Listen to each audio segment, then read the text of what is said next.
What's up? What's up, everybody? How's it going, man? Talk to me, Nyce. Live sessions with nice ones. We are here. It's the first one, episode 001. Corey Hull, how you doing, bro? Downstar, Frank, how you doing, man? Quintelf, what's up, bro? How's it going? Nazir Jones, man. Thanks to you guys for tuning in. We appreciate it. How's everybody doing tonight?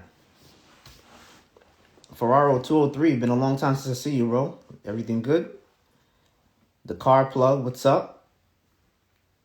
Gilly Built 316, well, how's it going? Pitbull Auto Glass, man. Always good to see you, man. So tonight, we've got a topic here. This is first of all, thanks to you guys for tuning in. This is something new that we're launching. Started doing a couple things like this last year. This year, 2022. My plans for this went back to like 2020, actually during the pandemic, but I just never really tackled it. But so I want to give people an idea of what happens in drag racing from a behind the scenes perspective. Speak to the drivers, speak to the people, speak to the fans. I want to speak to media people, promoters. You know what I'm saying? Like vendors, of course, sponsors, things like that. So we came up with the idea for live sessions, which we don't have an exact schedule just yet. Jason Park will be the first of many. Yeah, that's right, Ben. We used to talk about this a lot. So yeah, we this was gonna be the first. And by the way, Stunner Ben, thanks for coming in here and thanks for putting this together. Actually, Ben contacted Jason Park and actually set this up. So yeah, man, talk to me, Nyce. Live sessions is gonna be something that we're gonna be doing. And as I said, we at Nice Ones, we've been known to film drag racing, of course, but we're into different forms of motorsports, car shows, car meets, things of that nature. But drag racing is where we started. For most of you people that don't know, street racing is where we started.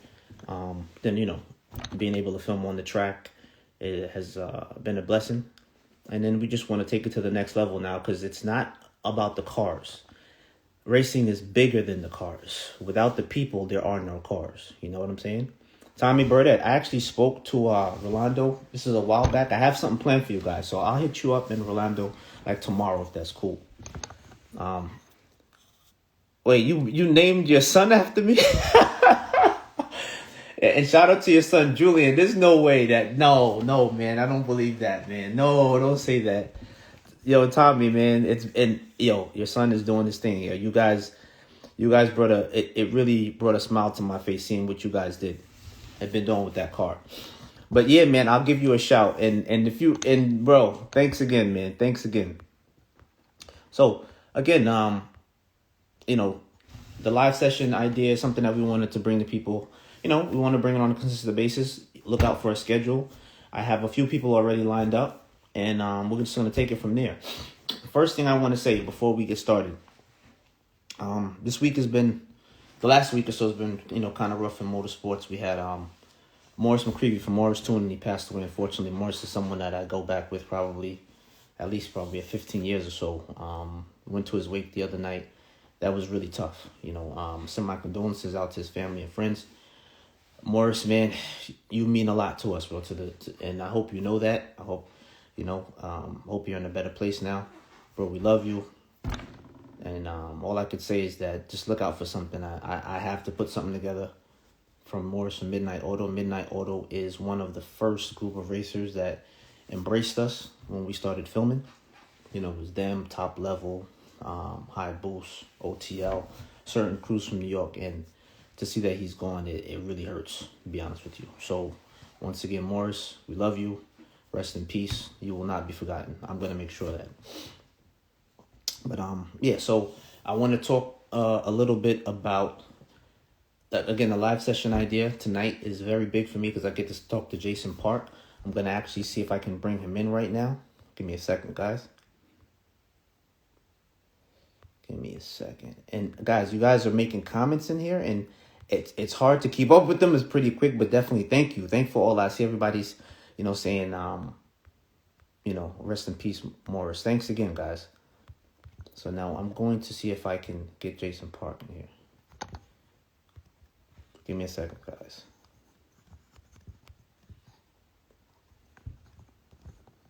Jason Park, I just invited you in. Hope you see the invite.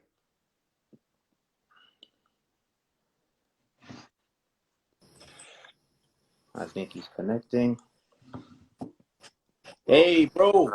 Yo, How's it going? what's good, man? How's it going, Jason? Good, man. How's everybody? Happy Thanksgiving to y'all. Yeah, happy Thanksgiving, happy holidays, right? Yeah, absolutely. Look, first thing, but I see the car behind you, bro, and that is wow. Yeah, I get reminded all week this week. So All week, yeah, just yeah. spinning some ideas and Uh-huh. going in circles a little bit about the design and a couple other things that may or may not come to fruition. I don't know yet. Got you. Before we even touch the car, I want to say, bro, I'm glad that you're still here with us. You know what I'm saying? Appreciate it. How is your health? That's the number one thing. How's your health? Good, man. I'm in just taking it day by day.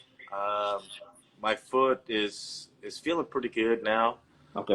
My hand is still kind of in not Okay. fully there. I can't really Yeah. make a ball. I can't really ball my fist yet. Yeah. So I'm still working on that, a little bit of physical therapy there, and then my back is troublesome. So Gotcha. I never knew what back pain felt like, because a lot of my older peeps, we're all kind of getting that age, you know what I That mean? age, yeah. Yep. And everybody's like, "Oh, my back." I'm I felt like it was more like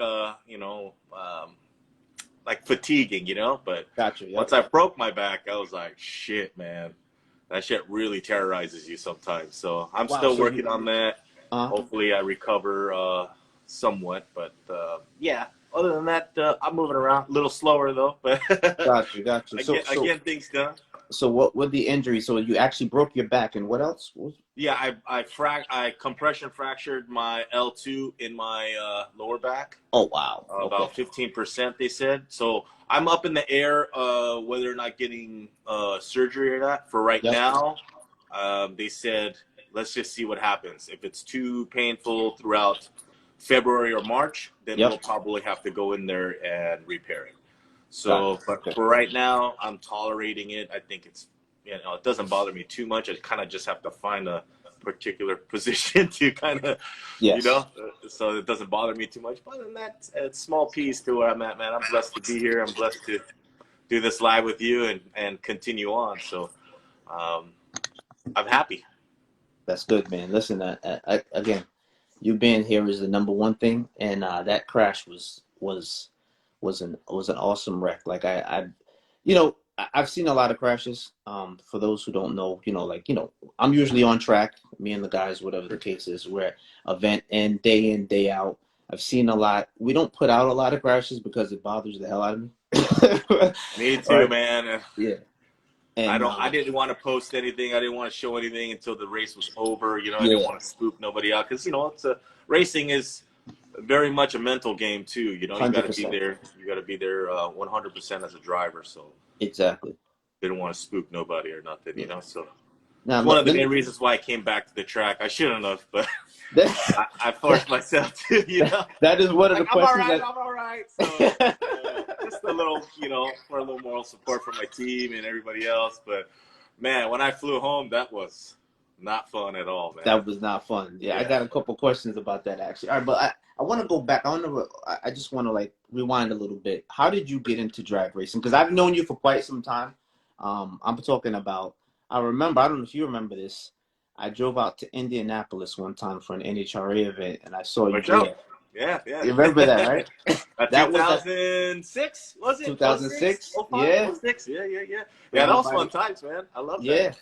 yeah. But yeah, So I mean, I kind of grew up in the motorsport world. So I was introduced to my very first street race when I was 7 years old. all right. 7 or 8 years old, probably.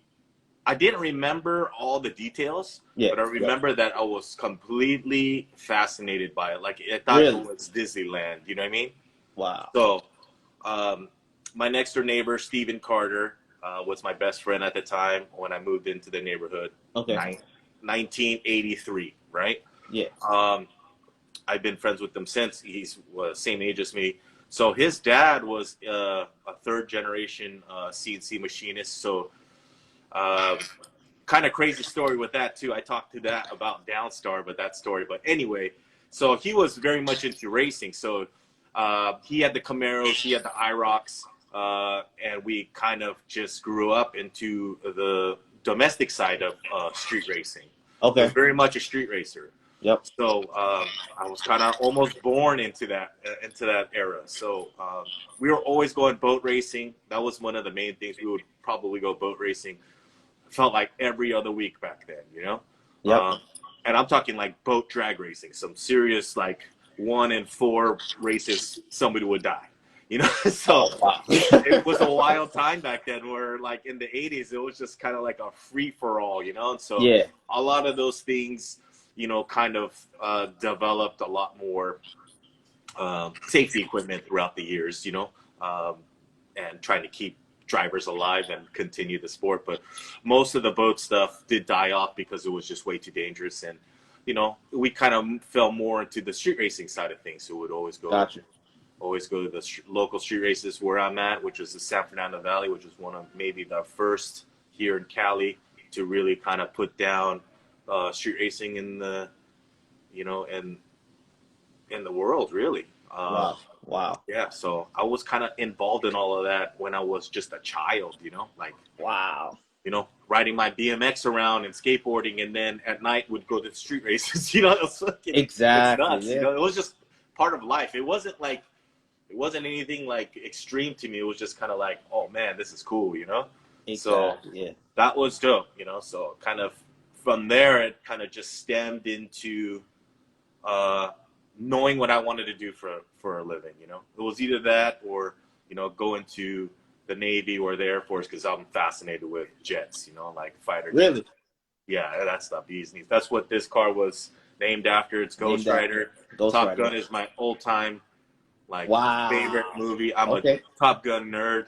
Everybody that knows me knows that. So, but it was one of the two, you know, and, you know, obviously for me, street racing was just a lot more easier to obtain than go to the military and do all of that, you know. So that's why I'm another firm believer in the military. I was, you know, it was one or the other, you know, really different sides of the spectrum, you know. But Yo, we have a lot in common. Actually, a lot of people don't know one thing I wanted to be when I was a kid. I wanted to be an Air Force pilot back then. yeah, man.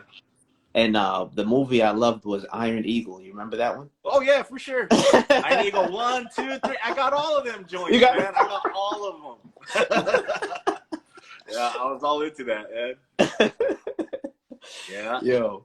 All right. So fast forward. Then what is your first car that you dragged race? My first car was a 93 Honda hatchback. I was Okay. building it. I never got to complete it. Okay. But that was kind of like my first test bed to like get into the drag racing world. Yep. I bought it when I was 13 years old or 14 years old. Didn't even have a driver's license. Oh, and wow. I was, well, actually, maybe, you know, I like 15. It was like more like 15, almost turning 16. Yeah. Yeah. I was searching when I was 14, I think. I was just like doing whatever I could to come up with that money. Never actually finished the car. Kind of a sad story. That car actually got towed. Oh, I wow. never registered it, so I lost it. Oh. It was caged up. I left it outside, and that thing got rolled up on somebody. Some neighbor probably called on it and got it towed. But anyway, it don't matter. I got, you know, I ended up saving quite a few dollars between then and there, and I purchased my Integra when I was about 17. I was 16 years old, I was turning 17. Gotcha. Got my Integra, and it was on the ground running. Like, that's the craziest story too, because the day I got it, I remember my father came down and co-signed for that thing, or basically signed it in his name. And his name, wow. I put the money down. He put some money down. I went half on it with him. It was basically like my 17th birthday present. Yep. Okay. And man, I think it was a Wednesday or a Thursday. By the time I got it home, I think I lowered it. I knocked the cat out. Intake. I put a header on it. Within like 6 hours, that thing was like already like pretty good. You know what I mean? Like that's already crazy. kind of done up. You know those cheesy seatbelt pads? I was like, dude, I bought everything before I even got that thing. It was like a dream. You know, like I just kind of manifested it to be done in a certain way, In a like certain way. before I even got the car. You know, I was already in my mind, like, I'm gonna get a GSR, I'm gonna get an Integra. This is the way it's gonna happen. So, Wow. you know, I was cutting the springs. You know what I mean? Back in the day, we chopping Yep. springs and making it sit on the ground. So, all of that happened, and the worst happened. What? I think in 2 days that thing got towed because I went to the street races Okay. and they got busted. My No. shit got towed. Then The thing didn't even have 150 miles on it, bro. No way, bro. Yeah, I was real bent out of shape because when they towed it, they fucked up my brand new DC header. Oh You know the man. lift of the lift of the tow truck just squished my header in and then started grinding down the tip of my exhaust because my car Are was you so low. kidding me, bro? And they towed that shit, man. They fucked my shit up. I was so mad, but I couldn't do nothing because I was basically 17 years old. I was underage, so they towed it because of curfew, and No. they gave me Okay. aiding abetting a street race and like Yes. Yeah. cigarette tickets. They were just pounding shit on there, and my dad was pissed, bro. He, of course. Yo, two What did he do days to you? I got my shit towed. That was the one. Like, that's just the small ticket. Like, 2 days into I got one in my car. And the laundry list goes on throughout the years, man. I actually went to jail for street racing, but Oh for a little man. while, Okay. too. I did 3 months in jail for street racing. Really? So, yeah. Wow. Yeah, I was wanted in like 4 different counties for street racing. And I never went No to way, court. Jason. Like, I was just You just filling did it. to appear one I'm after not going. another. Yeah. Yeah. And this was like at a course of like, I swear to God, like 4 weeks, bro. This I would get was rolled you. up Look, every ticket. weekend at the street races. Yeah, You I got would that just be like, ticket? I would just crumple it up and throw it out and just keep racing. You know, it was the funniest shit, man. But I invaded a street race, and that's when I really got it. But like, Oh, I really that's got when you. caught. And I got busted. Yeah. Oh my God, That man. was Yeah. fun. I Yo. mean, right, I look at it, it was fun times back then. You know what I mean? But now that I think about it, it's like my son's probably watching, and I'm like, shit, man.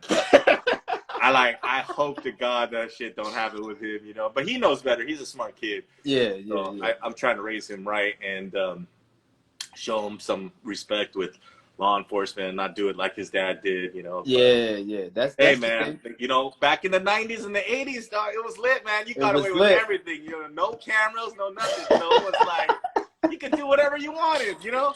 Listen, And nobody could do nothing about it, you know. it's fun. So It's funny how we're coast apart on the East Coast, and that yeah. sounds exactly like what we did over here. It's funny that you mentioned we had a friend. I had a friend by the name of Martin who was in high school. He was 17 or 18 years old. He bought an AEM intake, some springs, and an exhaust. And we were like, "What are you buying this for?" He didn't have a car. He wanted a 4-door GSR sedan. Hell yeah.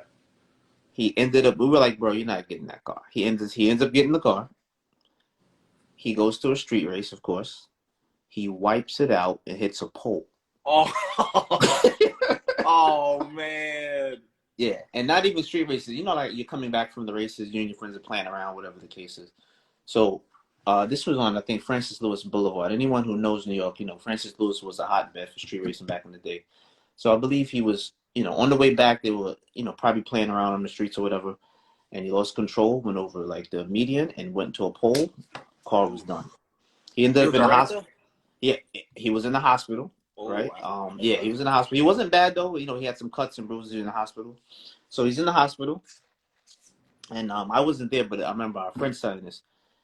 So he's in the hospital, and I think somebody brought him an Integra Type R manual or like the brochure. He's in the hospital, like, yeah, I'm about to start ordering parts. Like, for what? So I'm getting a Type R. Like, bro, you're not getting a Type R, bro. Like, stop. Do you see what you just went through? Like, you're done. Like, leave it alone. Yeah. Nah, man, I'm getting a Type R. He ordered the exhaust, the intake. Bro, he got out. The man got a Type R, brand new. That's what's up, man. Yellow. That's your dreams, brother. Yeah, bro. It doesn't. I don't know how it does. I don't know how it works out, man. But if you can dream it, man, it will happen. In moderation. It will. Like, I mean, if you want a Bugatti, I don't know. Yeah, it's a little bit much, but like something within attainable. Yeah, man. Attainable. Dream it, man. You can do it, man. You just got to put your mind to it and then figure it out. And man. happen. That's awesome. We were there like, bro, will you leave this up? And no, you got a Type R, and it actually ended up being one of the fastest cars in New York at the time. You know, back then, this is 2000. It ran like a mid 13s. You know, That's quick. on BF drag radios. You know what I'm saying? Like, Oh yeah, that's yeah. what's up. So, and it went from there. But yeah, all right. So let's back to what you were saying. Oh, by the way, also, quick thing. I saw a guy in here he actually commented about a decal. So if anyone here has any orders, now everything has been shipped out. If he didn't get it in order, just DM us and we'll take care of you. You know, just in case. But this is about Jason Park, but just wanted to let you guys know that just in case. I don't want to be rude to anybody and think that I'm ignoring them. But at the end of the day, this is what we're here for tonight. So yeah, just DM us and we'll take care of you. But I know that for a fact that our guys got everything out. Sometimes with shipping, we've had some issues with like the postal service, but we'll Bro, address that and help. I just posted that not too long ago, man. USPS Postal Service tracking Don't, information bro. is Don't even. we Bro, don't even know it's in the system, and then the next thing you know, it says package delivered.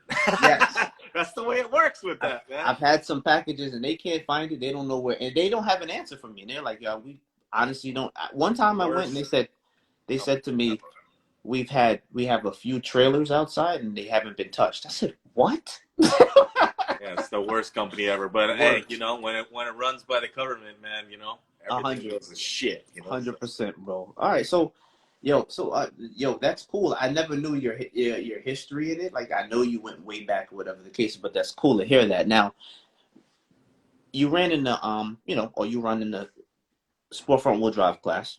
When did you get into that class?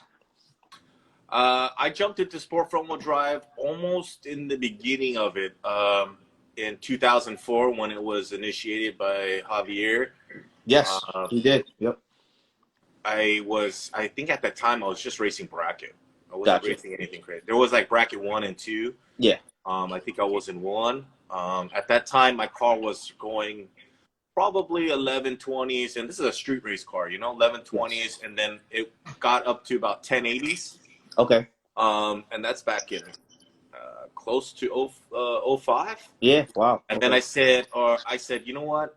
I'm gonna get into sport front wheel drive, and I started taking apart the car and just getting serious with it. Like updating the cage, doing like a lightening up the car as much as I could. Yep. Without obviously cutting up the car, because back then it wasn't allowed. It wasn't allowed. Yeah. Using factory gas tank, all the factory glass had to be in. So I was, trying to play within the gray area and getting the car done. That's when originally, when you saw the car number 1, which is original Ghost Rider, which is different than the one here. That was the American Wholesale wrap, which was the camouflage wrap. Yeah, that was done back in early 05. I took it apart after the season was over in 04. Okay. Because, like Courtney Green and then Jason Penman, Buck, like Tyler Hara, like a bunch of other guys out here on this side, Tony Paulo, we're starting to kind of get into the sport front wheel drive. So I was like, man, I really want to try to compete in that. And even back then it was kind of expensive, so I didn't have any money at the time. So I just did whatever I could. What you could, yep. I had a lot of support, obviously. So I got the car to go, I believe, 1054, but I had my fair share of breakages back then, especially with transmissions. Transmission was the culprit of me. And I think a lot of the times everybody else was having issues with axles. Liberties just came out with like their gear set deal, and that helped quite a bit of people go into the 50s and stay kind of consistent with the 1080s, 1050 range, which was amazing back then considering all things. And so obviously the sport just always evolves, right? Always evolves, yeah. There's always progression with people like me, or other like Tony and like Chris Miller and like all these other guys that got really serious about it. I was kind of like on the fence. I was serious about it, but I wasn't financially serious. I was like, at that time I was partying, man. I was doing all kinds of trading, dude. I was just like, that's a whole nother session, man. I don't even want to talk right now because my wife's probably watching, Man, those We're not fun getting you in times, bro. any trouble. We're not doing that. All Yeah, right. yeah. But all my boys that I'm still with, they know what's Yeah. up, man. Oh Yeah. four, oh four to oh seven, man. It was wild times, bro. Like shit I don't even remember. Like we go out or whatever and have dinner with our family and the kids, and then we Yeah. talk about it like, what? I was like, what the hell? Like, we did that? I was like, oh snap, we did that. Oh shit. Oh And then it would man. kind of bring back memories. But anyway, yeah. So that was the initial starts. I was almost like in the beginning stages of sport front wheel drive, and Yes. I Yeah. pretty much never left. Before Gotcha. then, I was really into all motor. Okay. I started kind of campaigning at this shop that I used to work with, or work for actually, was OHC Motoring. Back in the day, it was probably one of the OG shops that were kind of in the import game. Okay. Here on the West Coast. So we did quite a bit of strides. It was one of the main sponsors for Jeremy Lukowski at Drag Cartel, which was El Natural Motorsports back then. Yep. I was working with him, hanging out with those guys, and like doing whatever I could to go drag racing. You know what I mean? I was just a kid Yep. trying to get in. Just trying to get in. Yeah. Yep. Whether it be sweeping the floor, taking out your trash, like I was the shithead kid that fucking never left the shop. You know what I mean? I was like ditching high school and just showing up like, what's up, what's good, what do you guys need? Like, hey, fucking, oh, let's go get lunch, and I'll just go get lunch and do whatever I could just to kind of be there, be part of the group. And then that ended up turning into just getting a job there, and I worked there for fucking pennies to the dollar. I didn't give a shit. Like I was just like, I got paid $125 a week there. Like, Wow. Yep. couldn't, back then it was like okay money, but it was like, that was shit money, back then. But I was like, it's cool. I got hookups. I got cost on parts. I was get to work on my car inside a shop that had, all the tools and everything that I needed to get my shit done and get it faster, quicker, have connections to get parts at a discount, things like that. So I figured for me, it was a good deal. And I learned a lot of the tricks of the trade there. That's the thing, to learn. I met a ton of people to this day, like through that connection, we started a fiberglass company called Sensei Custom Fiberglass, and I was doing parts for like, Ron Bergenholtz, Chris Rado, Area 51.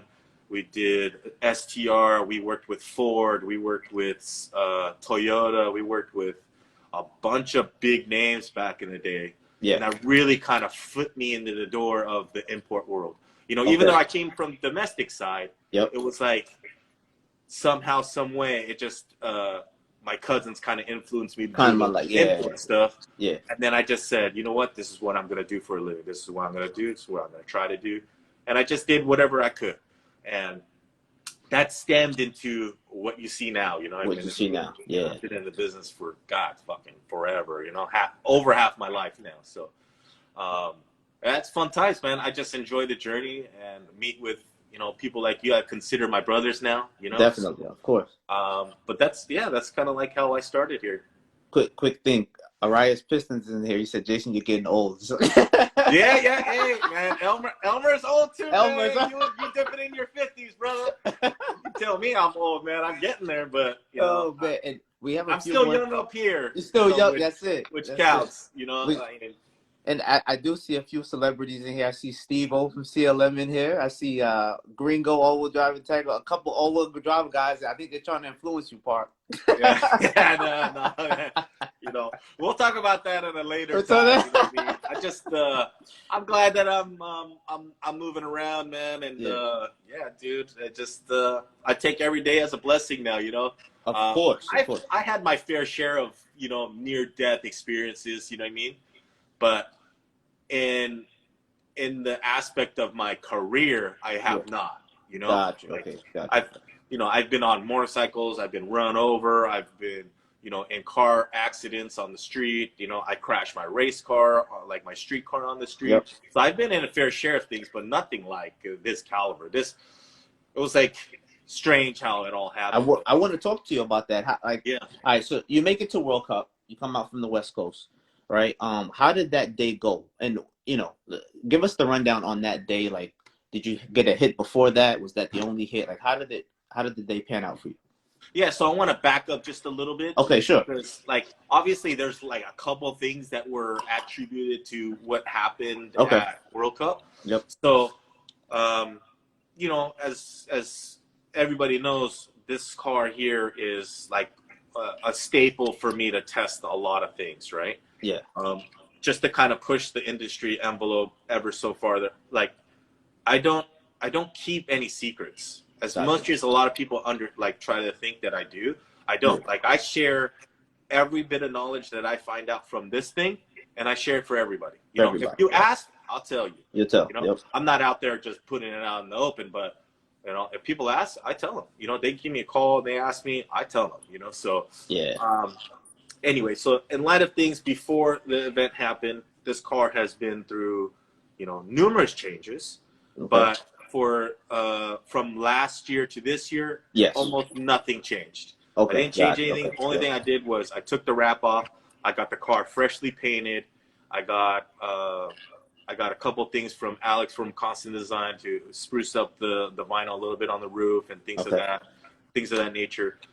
It was still on the same old 72 next, I guess this is called the 72 next gen. It's not the Yeah. Gen 3 or whatever. It's not the 3, yeah. Exactly. And it's not the 73R and all the other Yeah. ones. It was Yeah. just the one of the original old Original, school, you yeah. know, like Yeah. they call it old school now because there's like 3 different It's turbos like 3 before that different one. iterations Yeah. of it now. Yeah. Yeah.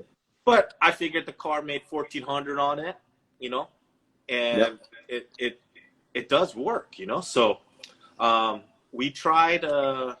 We did a couple different changes on the tires and the wheels, and we went testing in Bakersfield. Okay.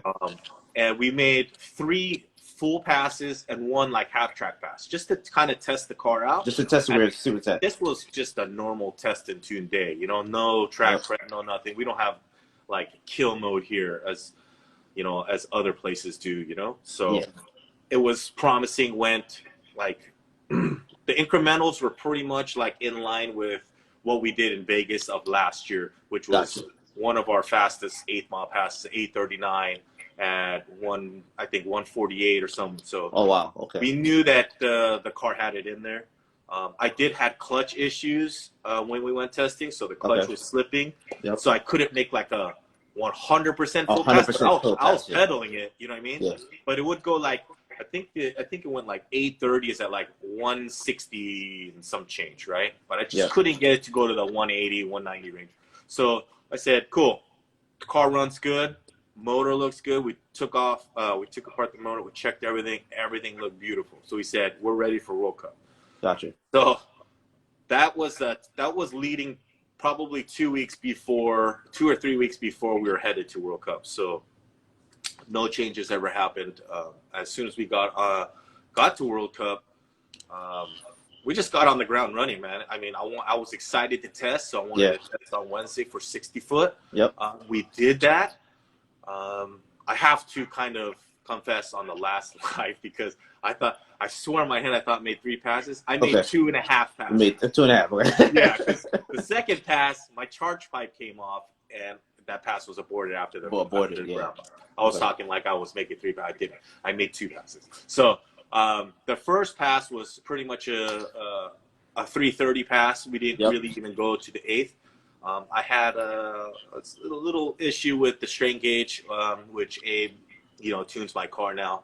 He took a look over it, made some really minor changes, and then went out and did that final pass everybody knows about now. Gotcha. So just like everything else, was pretty textbook. We didn't really do anything, change anything. We played with a little bit of tire pressure, but overall the car was exactly the same as we had it here. So okay, gotcha. But you weren't gunning for the 7 on that one, right? So it was just man. Okay. I was we're touching up on the 60 foot. On the 60, okay. Yeah, which was good. I never 60 footed good at World Cup because it's a completely different track condition than what we're always used to. What you're used to. Yeah, okay. Yeah, over here there's a little bit more slip. It is good.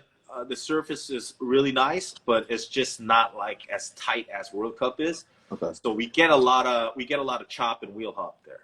Okay. I've always went like 150 to 155, somewhere around Oh there. wow. Okay. First hit off, brand new tires, went 144 60 foot. Yeah. It went like 370 and some change on or 370, yeah, high 370s on the 330, and then On the 330. Okay. so we knew it was good. I mean, we're at like 8 psi on tire pressure. So Yep. the last pass, we brought it down to about 7.25, and we went for it. So didn't do as good as we thought it was going to do. So still kind of same A to B pass. Nothing leaning on the motor or nothing. But yeah, it was one of those what the fuck happened moment, It really did happen that fast, Yeah, like looking at the in-car, if you guys saw the video, we posted it earlier today. And thanks, and guys, Jason is the one. Jason Park gave us the footage. Like he said, listen, man, I want to give you everything I got. And he sent us photos, videos, and I appreciate that. You didn't have to do that, by the way. It's hard to put that stuff out. So I just want to say thanks for doing difficult, that. Yeah. That's because you have to relive that. You know what I mean? And that's why. Yeah, I hate watching it, man. I maybe watched that video, I would say honestly, like 20 times just to kind of analyze, as much as I could, frame by frame. It's a little easier to go frame by frame on, obviously with a GoPro 360, go on the PC and really kind of define what was going on. Yeah. And ultimately, a lot of people ask, and I don't want to spook anybody. That's why I was like, man, I really wish you just kind of like shut the fuck up until the season ended. I got you. Like, I'm superstitious like that. You know what I mean? I'm like, man, as a drag racer, shit, I don't want to talk about this, But it's like, it's almost needed because, like if I could help somebody in any sort of like fashion to better or make their program safer, I'm down. I'm down. Don't matter if we had differences or what. I don't want to see that happen to anybody. Nobody. Like, so I just said, fuck it, man. I'm gonna share this, and it took me a little bit. I was like, man, I don't know if I share this. I shouldn't, or should I do it? I mean, I should. And I said, fuck it. Somebody can learn from this. Somebody 100%. can learn from this in-car. So yeah. So I mean, just to kind of recap. Yeah. Sure. For me, it was a textbook A to B pass. It looked regular. Everything looked wasn't fast. It wasn't anything where like I know I'm on a pass. I'm not driving the car. It's just straight as an arrow. I make small minor corrections in the steering wheel. Cool. Yep. But in fourth gear, when I clicked that in fourth, I felt the load up on the steering wheel. A few tenths in. At that speed, we're traveling. We're making up real estate really quick. Real fast. Yeah. Back half the last 660 feet. Most of these cars are clearing it within 2.5 seconds. Gotcha. 2.3 seconds. That's the average back half for a That's fast, man. Jesus. That's fast as fuck. That's 600 feet in 2 seconds is fast as shit. I'm gonna fuck anybody. Yeah. Fuck, dude. So, like, as soon as I put it in fourth, completely fine. As you guys could probably watch the in-car, small minor correction, and then it was just loading. Like I felt like. I always have two hands on the steering wheel as much as I can. So when I corrected and I was trying to make that correction, I felt a load up on the steering, which I haven't felt in a long, like, unless I'm turning the car, because the car is on a spool. Wow. Yeah. So I kind of felt like something was wrong. So I said, fuck it, I'm going to abort early. Yep. And if you notice the in-car, I abort well before the 1,000-foot mark. Yeah. I shut it off before shut it off. I was taking out the markers at the stripe. Gotcha. So I pushed the button on my steering wheel to get the chute out, but obviously the chute, day late, dollar short, never comes out until I'm tires fully blown out, doors gone, and then the chute's like dragging on the floor. Air. So obviously we're gonna look at the car. We're gonna go over some theories, but most of the evidence tends to be the tire got cut somehow. Gotcha. The tire deflated or just basically came apart on me. Oh, wow. And it didn't help when I got off the gas because like in the logs and the data, as soon as the TPS closes, that's when all fucking hell breaks loose. The shock sensor is like 20, 30 millimeters out of whack, and it's just like, okay, so obviously the tire just completely implodes when I let off the gas, right? So that's what happened, man. We can't find anything else that Wow. completely broke. Yep. The car was when the car stopped and they flipped it over, and all the pictures that we gotten, Yep. everything was pretty much intact. Like it was like, holy fuck, I can't believe. Like for me, as a person that builds things, Yeah. I'm like, this shit's all wiped out. Like everything Exactly. in the front half of the car is wiped out. I came, not one thing's broken, and I'm like, that is fucking amazing. I can't obviously the LCA, the lower control arm, is obviously broken, but Yeah. I chalk it up to hitting a wall at 172. I don't think nothing survives. Survived it. Yeah. That but the battery was the crazy part because there is no battery. There's no sign of the battery. That What? battery completely disintegrated because that's the first thing that impacted the wall. So it completely disappeared. There's like no battery. Nothing. But this morning when I was cleaning up, a piece of the battery fell out and I have it on the floor. So it fell out between one of the wedges in the metal. So it was kind of wild because yeah, like we had no evidence of the battery anywhere. So that was kind of fun to talk about. So That's crazy. Wow. Yeah. Now, did you notice anything from a fabricator's perspective when you look at the car? What would you anything particular that you noticed from the hit? It's definitely beneficial for you guys to tie up those shock towers to the frame rails. Yes. And try to just stiffen up as much as you can on that frontal half because, I'm not saying that this won't ever happen again, but I hope to God it won't.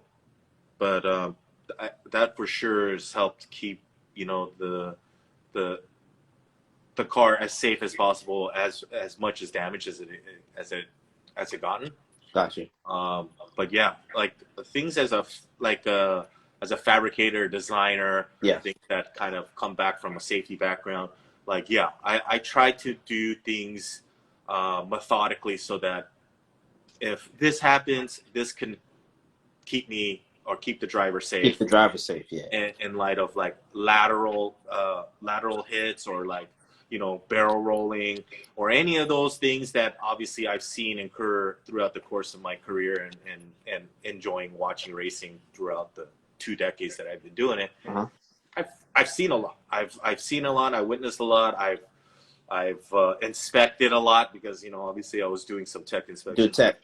So a lot of those things that I've gotten and stemmed through everything that I designed in this car. Whether it be from pro front wheel drive cars from GM to Bergen-Holtz's team, Steen Chassis to all these huge talented guys, Sean Carlson, God rest his soul. Like his designs just influenced me to be like, hey man, like we have to somehow incorporate these into these cars now.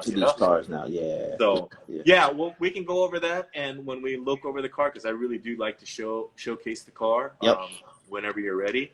But yeah, definitely keep that in mind as like if anybody out there is building a car or updating it for the off season. Exactly. It's highly encouraged to start tying up those shock towers to the frame rail. Get some gussets in there. Gusset all your cage work because those little 3/4 bars, man, it really does make that roll cage really rigid.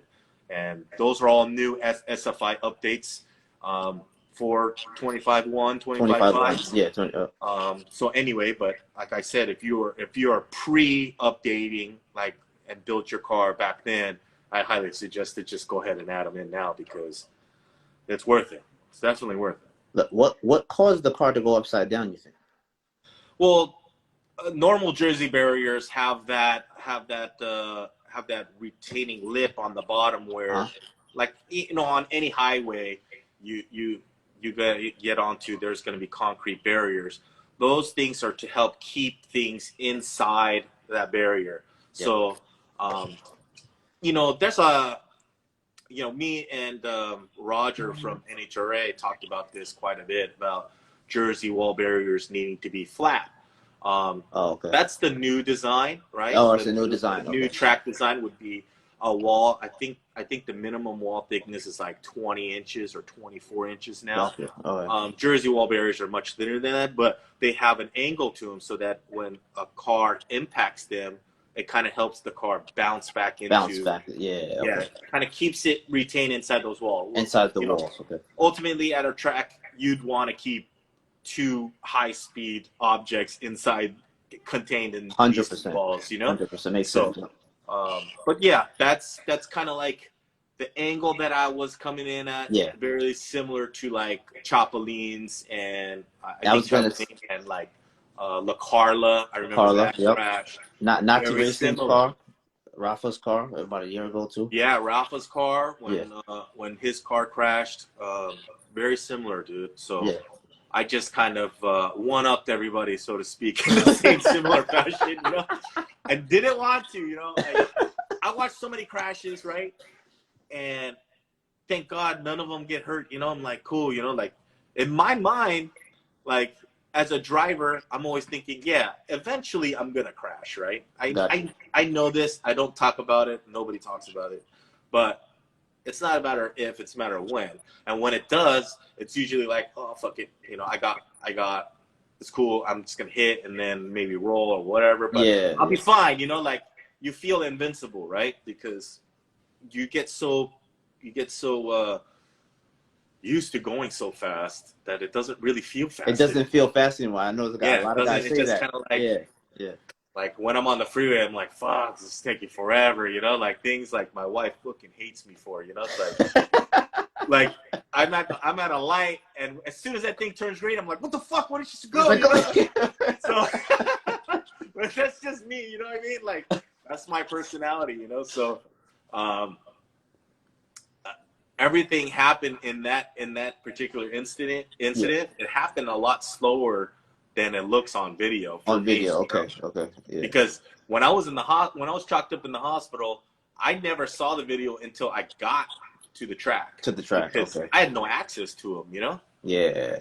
So when I got there, it was like when I watched that, I was like, whoa, So, but yeah, that's the reason why it kind of went up on its lid.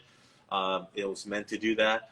I don't know if that pertaining shape of the wall would be any better if I hit it flat on with a flat wall. I don't know. Exactly. Worse because the velocity changes when you hit things like that. Exactly. Like, would you want to hit a flat wall going 175, exactly. or you want to hit one going with a little upward skin to it so that you can kind of scrub some speed off in the air? I don't know, man.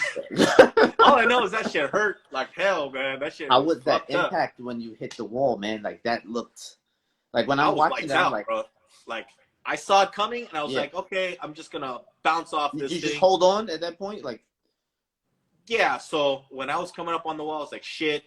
I kind of braced for it. Yeah. I didn't think I was gonna be put out like that. That thing turned the lights off, bro. Gotcha. Like it was like a switch. It's just, and I switched off.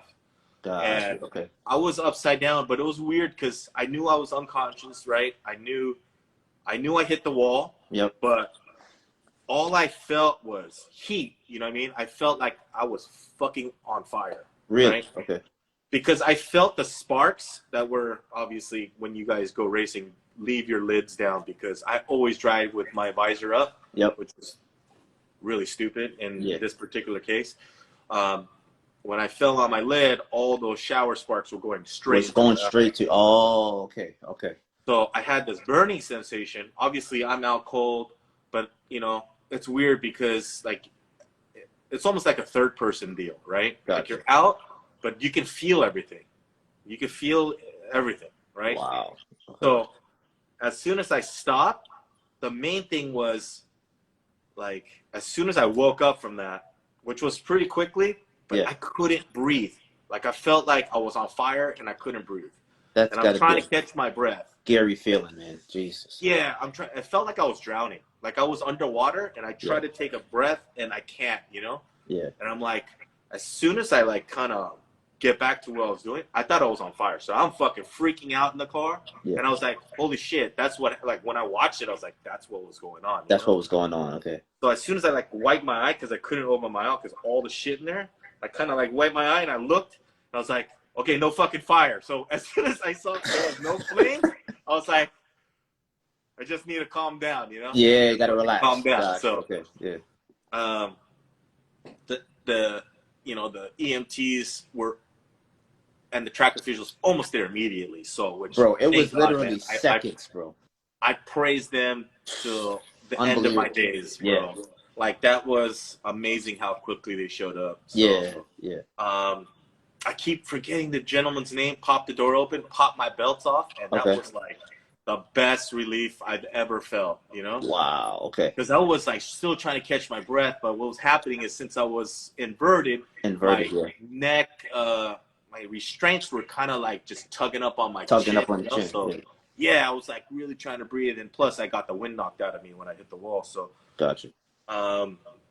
when he popped the belts off, and he pulled the steering wheel off. I fucking fell right on the lid, and I just laid there. I was like, give me a second because I can't fucking breathe, or I think I passed out again because it was like, yeah, I'm pretty sure I passed out again from what I can remember, you know. So yeah. The only thing I remember was like when they were asking me a bunch of questions. I didn't know what was fucking going on, but as soon as they usually go like they ask you your name, where you at, stuff like that. yeah, I don't remember any of that. Yeah. But I know in the video I hear me answer. You hear you answering. I don't remember that. Yeah. Well, all I remember is like clearing my eye. I'm like fucking washing my eye out, and then I see Jason. I'm like, oh fuck, man, something fucking really bad's going on. He's like, you all right? He's like standing on top of me. I'm like, oh fuck, dude, I don't know, man. So that was kind of funny. I remember I was like, shit, man, this is not good. Wow, man. Wow. Now, do you have anything you can share with racers like who might crash in the future? What would you tell them in that situation? What to do? What's one thing you would tell them to do? God, just like say for instance, if the EMT wasn't there, yes, I think the main thing is to try to be aware of what's happening first. Yeah. But safety equipment is imperative to any guy that's racing now because, like we're all feel somewhat safe and secure in a passenger car with a seatbelt, like a normal, factory seatbelt or whatever. Yes. But I've crashed with a factory seatbelt, and I could tell you it's worse. It's worse, okay. Than having your equipment on, right? With a full 5-point harness and things of that nature. Yeah. But hence, I've never crashed a street car going 170. 170, either, yeah, exactly, yeah. So I don't know, So, but what I can tell other racers is what I really try to preach to everybody, as I've always done, is really cinch down on your seatbelts and wear the proper neck restraints because ultimately, out of all the injuries I have, the main one that I avoided was breaking my neck. And that's because of the Hans device, correct? That's because of the Hans device, gotcha. Or a neck restraint, as you call it. Yeah. I do have one here I can demonstrate. Yeah, sure, please. Yeah. These things are a lifesaver. So I borrowed this. I try to go to Simpson because I didn't get mine back from the track. So okay. As you can tell, this right here is one of the designs that they do have out there. There's other designs like this. Yeah. But this one is made by Simpson, which I like personally the most. Okay. This is kind of like the whole harness that goes around your whole entire body. It's kind of like a backpack. Gotcha. Yep. And you just kind of wear this up on your shoulder. And these two tethers here, which are called D-links. Okay. Right? You hook these to your helmet. Okay. And lock them in. So what this tether does is prevents your head from leaving the body. Leaving the body. Sits down into the car. It allows, because, I think an average head weight is about 10 pounds or something like that, right? 10 or 12 pounds. I think I learned that from Jerry Maguire. Shit. But a helmet is anywhere from 5 to 6 pounds. So you have 16 pounds of weight on your head. Okay. Imagine what that's going to do at 170 miles an hour to zero. Gotcha. It's going to eject as an amount of inertia that you're going that's going to tear your skull right off your spine. Gotcha. It's proven fact that it does that in many other instances that people haven't survived crashes. Yes. The main thing is It's called I think it's called I might be butchering it, but basilar skull fracture, where your spine tears away from your skull. Wow. So you just basically instantly kill yourself. It's like breaking your neck. It's right like, away. Yeah. lights out, you're done. Yeah. So what this does here is I'll connect these. Just give me a second. And again, we appreciate you showing this, man. Yeah, no, I love doing things like this because this is that it's just imperative to Imperative, get. You know? Yeah. And by the way, I've seen a few guys in here saying that they upgraded safety equipment after your crash. So honestly, you know, that's the best news I can hear. 100%, 100%. So that's essentially how it is worn, right? Okay. These little key links right there. Mm-hmm. These are bolted to your helmet. To the helmet. So in an event of a crash, when your helmet wants to eject off the body, it restrains it from doing so. Gotcha. And essentially saves your life. Gotcha. So this is imperative. So I encourage everybody to buy one. If you need to try to save some money, I can, give me a call. I can call and try to refer you. I appreciate that, Jason. Save a little bit of money. I know these things are expensive, but hey, in sport front wheel drive or all motor, like at the caliber these cars are racing at the speeds they're racing at, you can afford $600-700 for a hybrid sport. Exactly. You can't afford it. You know what I mean? Yeah. You can afford $600 for a set of tires. There's no reason why you can't get a neck restraint that's doable. Gotcha. And there's more affordable ones out there. There's ones from DJ Safety. They're a little bit more affordable. I don't know the price ranges too much. Exactly. Yeah. I know the hybrid sport is really affordable, and then obviously there's ones that are like the Hans is the one that originally came out. Those I think are about like $1,000 or $1,100. Gotcha. So there's a lot of different categories of neck restraints, but just look into them. Anybody that races, I mean, even if you're going 100 miles an hour, just get one, dude. It doesn't hurt to have one. Yeah. And it's not about the whole thing is, for me, is it's not about just me protecting my life. It's about the life that I affect if something does happen. Exactly. So I have things that a lot of people rely on just from me to be here. So, my wife, my children, my family, like that would be devastating if I couldn't do anything. Like, you know what I mean? If I was gone, or ultimately, God forbid, like, you pass away from crashing. Those are the things that you could avoid very easily, and it's pennies to the dollar, and like in light you can't of put a price on that. You can't put a price. You can't. No, it's priceless. No, So I highly encourage everybody to get it, and if you need help on getting it, you can always call me. I'm willing to try to help as much as I can. But yeah, that's something that I always encourage to do. If you are racing out there, just buckle up tight, because a loose seatbelt, there's no seatbelt at all. It really doesn't do anything. 100%. If you're literally gotta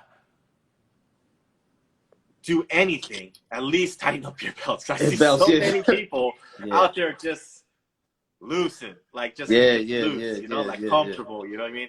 Yeah. You're literally going down a racetrack on a rocket ship.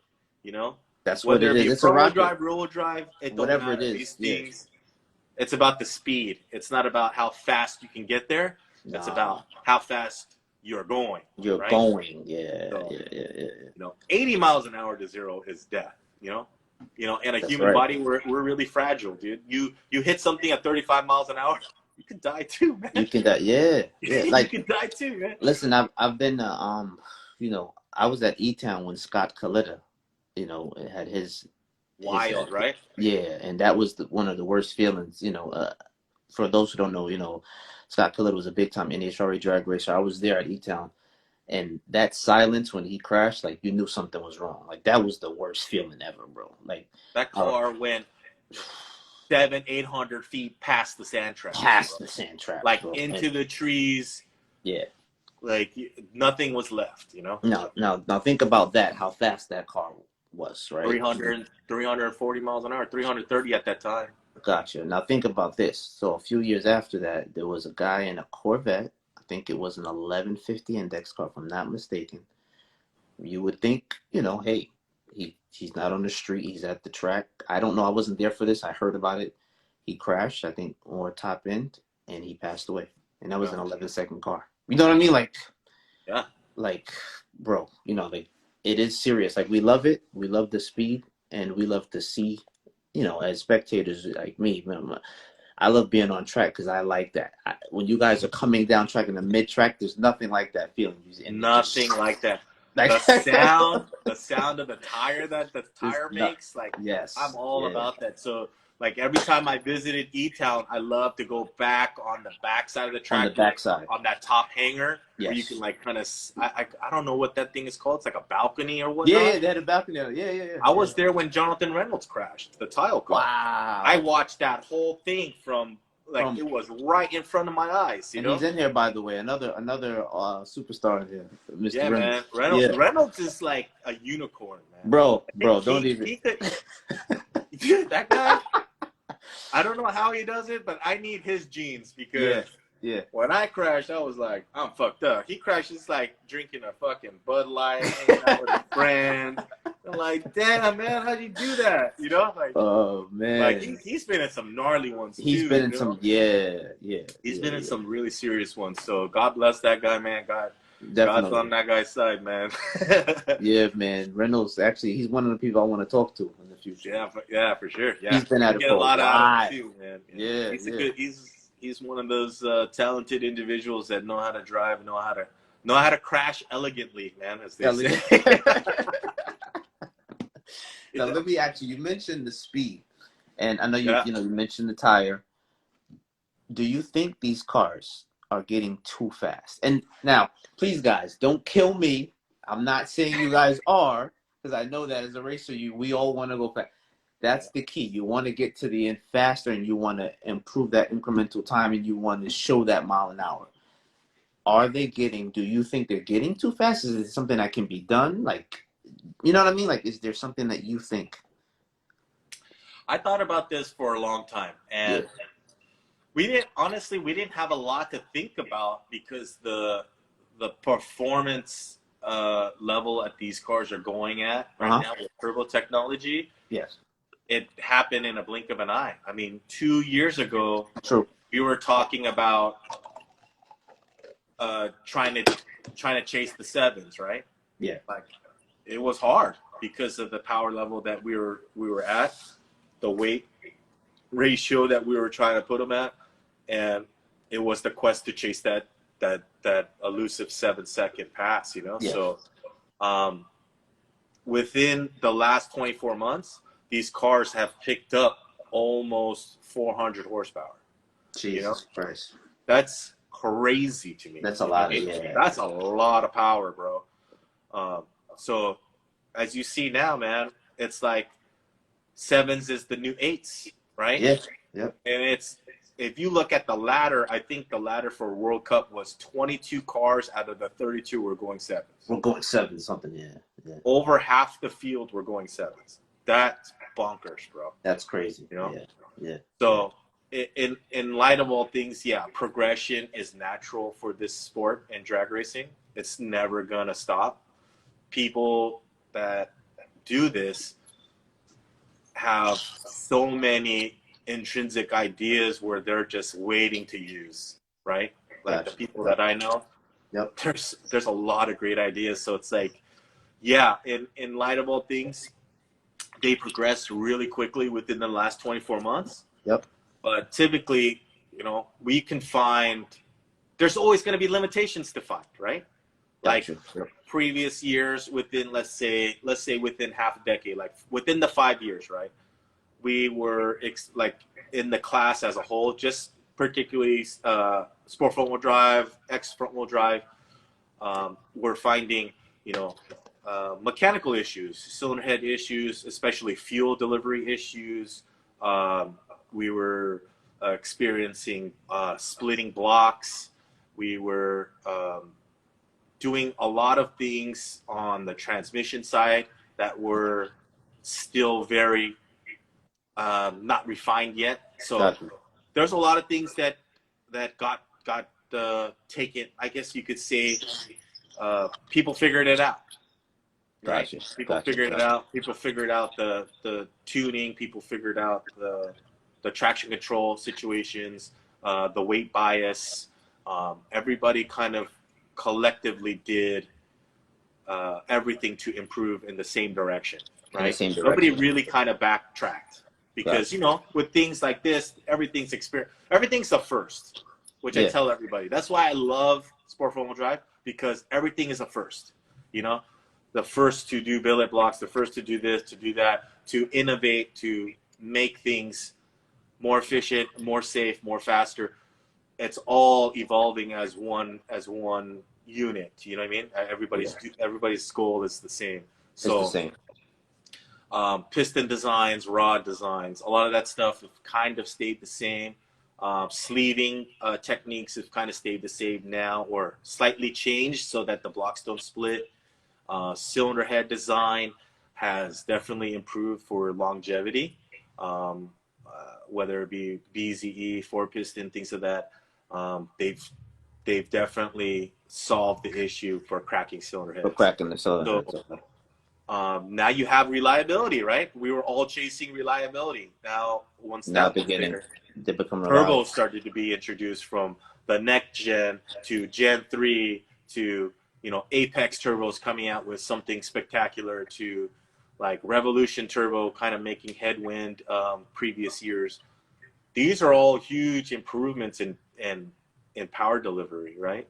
Got you. But Yep. then there was things that kind of never changed, right? So So which was main thing was the tire. And I don't blame the tire at all. Let's just first I off got you. just Yeah. kick Yeah. it off like that. Is I love M&H. I think they're a great company. Mickey Thompson. I mean, there's probably less than 5 finger count of people that do tire manufacturing in the drag racing world, right? Yes. Yeah.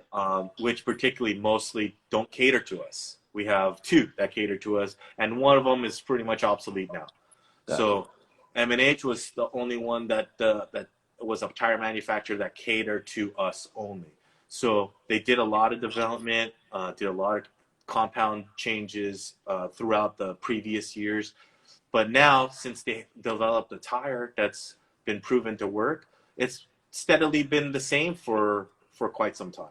For a time. Got you. Okay. So I think within the evolution of the last 24 months with the power delivery that we're doing, these tires and the size of the tire is kind of questionable now, So we might need to figure out a way where we can discuss with Mike over at M&H. I'm sure he's willing to entertain these ideas because obviously we need to figure that portion out as a whole, right? As a community, we need to make sure that these cars are safe, right?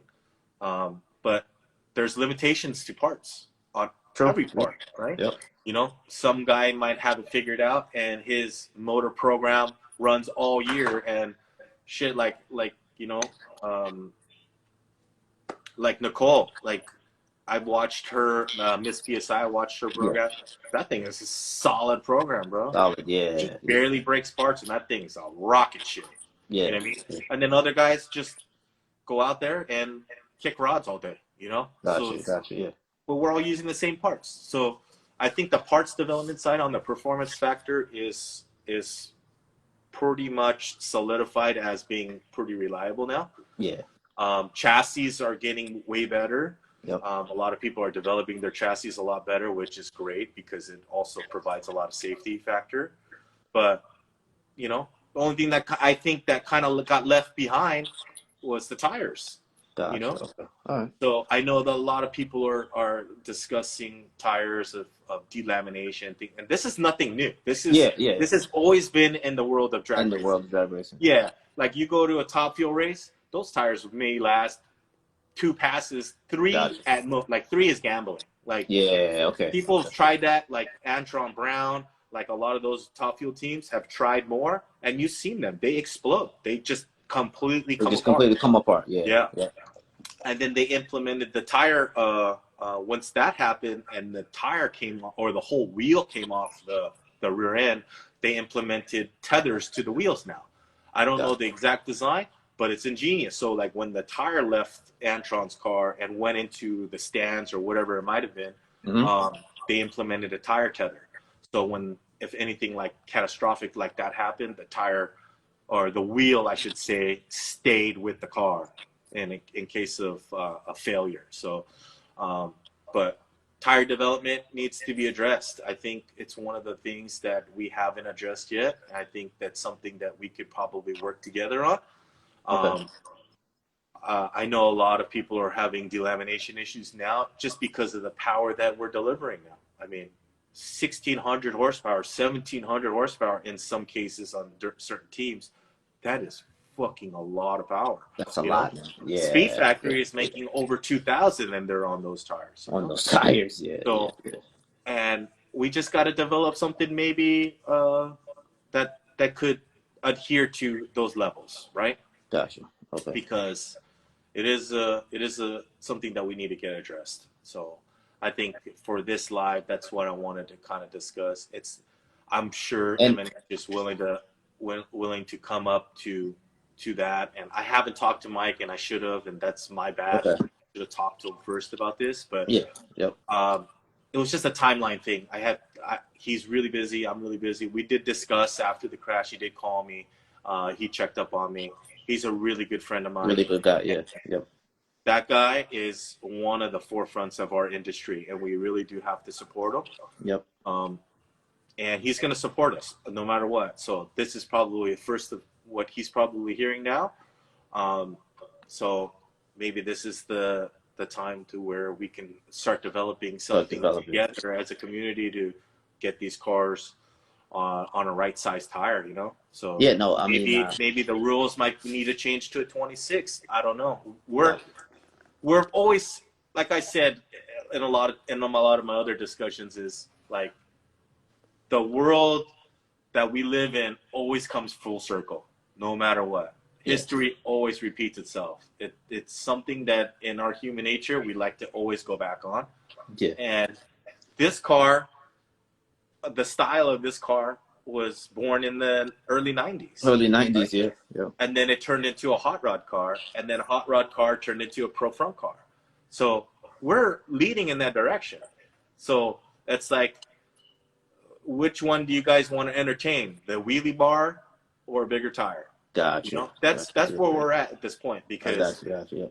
or we can just held back on turbo sizing or limitations to whatever it might be in the rules, right? So as far as X front wheel drive, sport front wheel drive, whatever you guys want to call it, turbo sizing and, you know, power restriction might be entertained until something happens. I don't know. But you know, that's up to associations that put on the races. Yeah, exactly. That's going to be their decision. Yeah. But as a racer, you know, ultimately, I want to go as fast as possible. I don't want to be restrained from doing something that I want to go faster in or whatever. But within the context of the rules, because I am competitive. I want to compete at the highest level on a set of rules that everybody abides by. You know, whether it be fuel, turbo size, tire size, weight, and maybe even weight ballast. I personally think weight ballast is not particularly too much of an issue. It's more where we're going to limit the car as far as like power production wise, because we never had these delamination issues until we started to surpass about 1,300 horsepower. Okay. 1,300 is when we saw everything. And the tires never changed. Yeah. Nothing's changed on the tires. Yeah, nothing's changed. We didn't really physically change anything, you know, on the cars. The cars just kept making more and more power, you know? And you know, a few guys in here are actually saying the same thing. Ostrom Racing, thanks for checking in. He actually, you know, he made some points about that, you know, performance is not the issue. Maybe the safety upgrades aren't catching up to the performance side. And a few guys also in here are talking about the tires. So, I mean, that's good. And it seems that, you know, they're a good company. So, you know, there was someone else actually. Tommy Burnett also says people keep saying that they won't do anything. I'm not okay with that answer. You're right, Tommy. You know what I mean? Like I think they would do something. And I think that if you guys reach out, like Jason, yeah, you're definitely in the, you know, you're able to reach out to them and see if they might be able to work with you guys on something. Yeah, I mean, I think things like that won't be developed overnight. You know what I mean? No, no, of course not. Yeah, But it's at the mercy of who's gonna abide by that, right? Who's gonna exactly.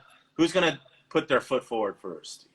Ultimately, maybe for me, it was being forced into that situation, right? Gotcha. Yeah. Because I can't put any blame on anything because we're drag racers. We're gonna push You're gonna everything push it to the anyway. limit. Yeah, It's 100%. gonna be to the absolute limitation of what we can go, Yeah. and that's just being completely honest with yourself and honest with everything that you're doing. It's like, yeah, if I find a gray area, I'm taking that gray I'm area. taking it. I'm Yeah. taking it, brother. I ain't gonna lie Yep. to you. I'm gonna go to that edge. Yeah. Yeah. Like if that says black and white, man, I'm fucking shading that shit gray and be like, that's more black to me than white. I don't know. Like I can Exactly. play Yeah. that game. Yeah. So it's one of those things with drag racing, and that's why I love it. Is because we all push each other to be that much more faster. So, Gotcha. Yep. but things need to be addressed when it comes to safety. Safety is the number one. I think the number one concern for anything that is fast. You always want to put implementations in front of people's lives so that you guys could have fun and go fast at the same time. So that's why there's rules. But when we first started this, nobody thought that these cars were going to go sevens out the box now. Yeah. And Like we're you can talking literally about. go to DP Performance, build one of these things, Yep. and it will go sevens. And it'll go sevens. Yeah. And at 190 Right mile now. an hour. Like Yeah. plus, we're looking at a potentially 200 mile per hour. 200 mile an hour now. Yeah. 2023, the way things are going, 100% 200 miles an hour. Gotcha. Yep. These guys are barely figuring out. They got this 73R like a month ago. Think about that for a second. Yeah. A month Yeah. ago, and these True. dudes just went 770s at 196. Like, Yeah. bro, give them Yeah. 6 months. Forget it. Yeah. 202. Yeah. I think 202, 204, 750s. We're gonna dip into the 750s. We're gonna dip into it. For Yeah. sure. Yeah. But man, sevens on a 24 and a half tires. Who would have thought, man? Nobody would have thought. Nobody would Think have about thought. that when like Felix was around going like chasing the 8-second marker. And Tony, like we were all doing that shit on a 26 tire back then. True. On a 24 and a half tire, I think the very first was Felix, right? Felix Medina was one of like the very few that did on a 24 and a half tire. He was. That was a Mickey Thompson tire. Yeah. Yep. And people don't know but Mickey Thompson had delamination issues back then. Gotcha. And that's why people swapped over to M&H. Swapped to the M&H. Oh, okay. So now we're at the limitation of the M&H. Now we're at the limitation. I don't know. Yeah, I can't per se that my car did that. Yeah. But I'm saying like I've had the same similar issues everybody else has in this field of 300, 400 cars that race in sport front wheel drive across the nation. We're all experiencing that now because the power levels that we're able to obtain. Exactly. So what are you gonna do? Are you gonna limit fuel? You're gonna limit turbo, or you're gonna limit tire? It's one of the three. It's gotta be something. Weight is irrelevant. You could put these cars at 2,500 pounds, 2,600 pounds. I guarantee you, we'll find a way to go 750. You're gonna find a yeah. I promise. Yeah. Because 1,600 horsepower, you can get it done. You can get it done. The horsepower is there. My car, this car right here, weighs basically 2,500. It's 2,465 with me in it. Gotcha. Okay. So that's everything in, but no fuel. 2,560. Oh, okay. That's what we waited at. Nice. Before we left. So 2,500, 2,600 don't make no bit of difference. Okay. It might for a little while, but we'll figure it out. We'll figure it out. That's what drag racers do. That's the thing. Yeah, because you guys are gonna say, "Fuck it, man! I'm gonna just put nitrous on this shit." Imagine right now the power level that they're doing plus nitrous. 215 miles an hour. I can believe because that's what Speed Factory is. He's like close to that proximity, right? True. And that car is B series. That car is running a fairly large turbo, but I think capable wise with nitrous and and those 73R is more than doable to make 2,000 horsepower for sure. Wow. And it's going to take 2,000 to go get that mile an hour. To get that mile an hour. Okay. Yeah, with the weight that's being introduced. And I know Speed Factor's car is what, 26 something. It's up there. It's up there. You know, even though it's all-wheel drive, that does not pertain to the mile an hour speed. Yeah, it'll exactly. do the same mile an hour. Yeah. You know, we just won't get there that fast. But that fast. Yeah. It'll get up to speed there at Gotcha. that strike. Yeah. Now let me ask you, you know, going through all this, how does it affected your family? You know, in terms of like, I know that they play a big part in your life, of course, and they've been there for you. So how has that been? Like them seeing that and the reaction to it. My mom doesn't really know what happened. Okay. Yet. Oh wow. Okay. So gotcha. the day that I crashed, she left the country. She's basically on her like vacation time, right? She's retired, but she took a vacation. She went back to the homeland, and she's visiting Japan. She visited like a bunch of other places right now with her husband. So she don't really know. She know I got in that crash, but she don't know like to what the magnitude. You know what I mean? That's why I said don't tell my mom, dog. Because she'll never leave me alone, you know. So my wife took it well. She obviously she's a nurse practitioner, so she sees all kinds of shit. All kinds of stuff. Okay. So God bless her, man. She took care of me. You know what I mean? Like I got you. If you're gonna get married, man, marry a nurse, because when shit hits the fan, they know what to do. You know? They know what to do, man. I'm fucking stupid, man. I do some dumb shit. Like, I'll get up. She's like, "You can't do that. You fuck your shit up," and you know all these medical terms. But you know, like I said, man, I'm a drag racer, man. I'm not meant to be smart, man. I fucking spend money like a fucking moron. But I love what I do, and I love sharing with all you. So, but my son kind of broke my heart, man, because like, you know, as a son, I think he was just thinking that I'm invincible. Like, gotcha. Yeah. He probably figured, oh, you just, because he didn't see anything, because we didn't post nothing, you know. Yes. So he's like, oh, he's like mom, his mom told him that I crashed a car and I went to the hospital. The first thing out of my son's mouth was, what happened to the car? The car good? The car's good?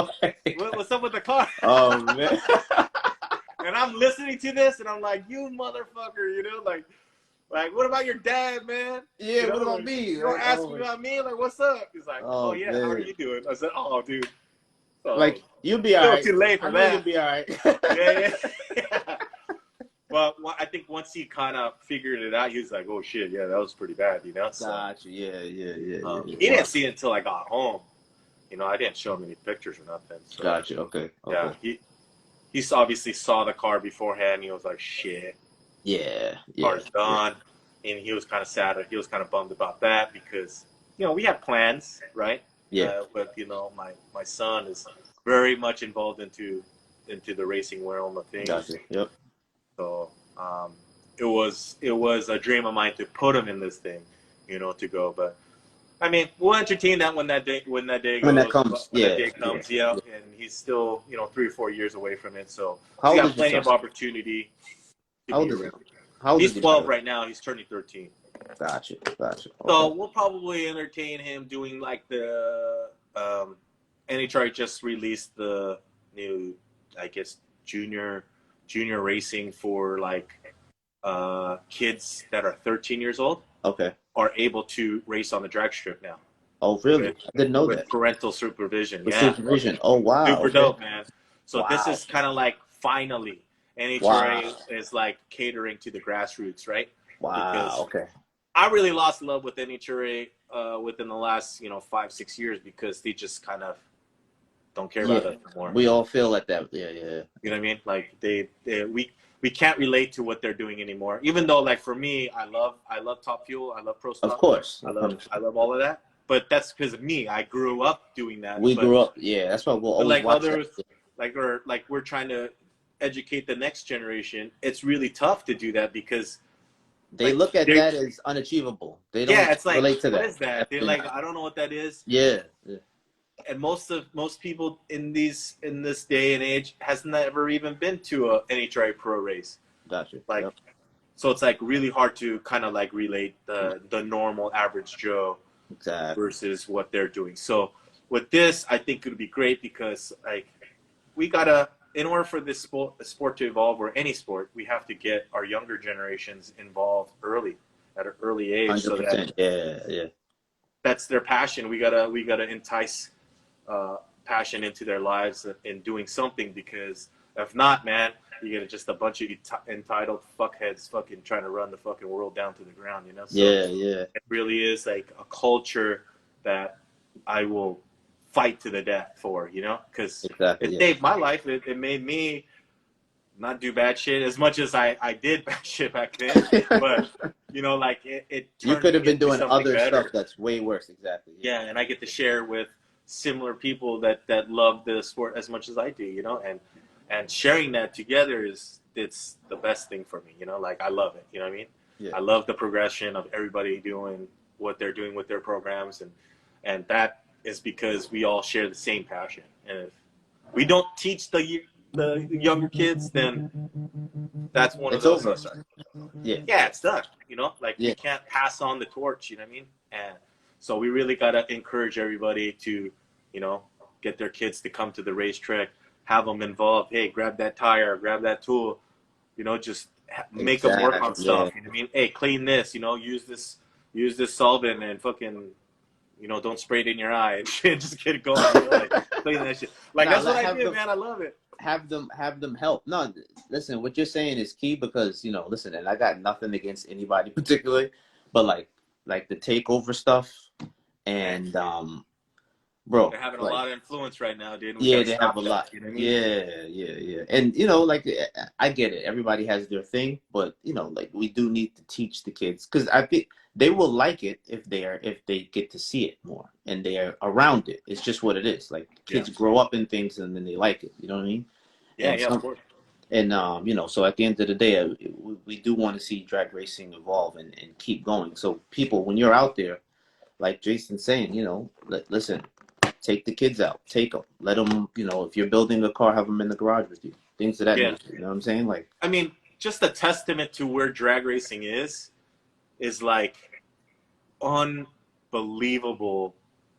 Like you have to be there at World Cup to witness the fucking amount of people that were there.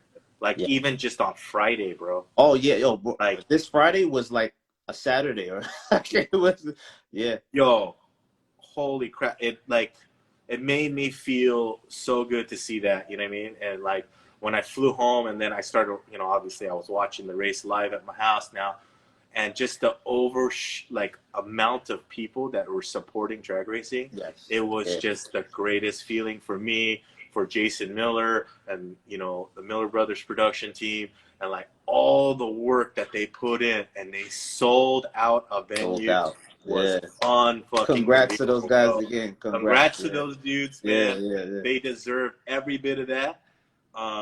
And just to kind of like put into perspective, Yeah. it really was the pinnacle for me in drag racing, and the reason why I support it so much is because I grew up in both realms. I grew up in the domestic side, True. and I grew up in the import side. Yeah. And to be at a place where both came together with the fastest door slammers in the world, and street outlaws were there, and it was just like everything in between.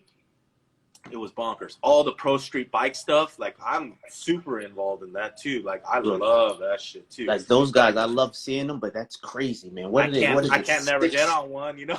Absolutely not. But yeah, we do stuff like there. Like there's this little thing right there we might show, but Yeah, you know, okay. hey, like we do things in the pro stock bike roller. Got you. Pro mod stuff and the bike stuff, but yeah, that was awesome. Like I go to domestic races too, and it's not a lot of spectators. It's a shit ton of racers. Like this past weekend or a couple weekends ago, there was a Super Street Car National Finals here.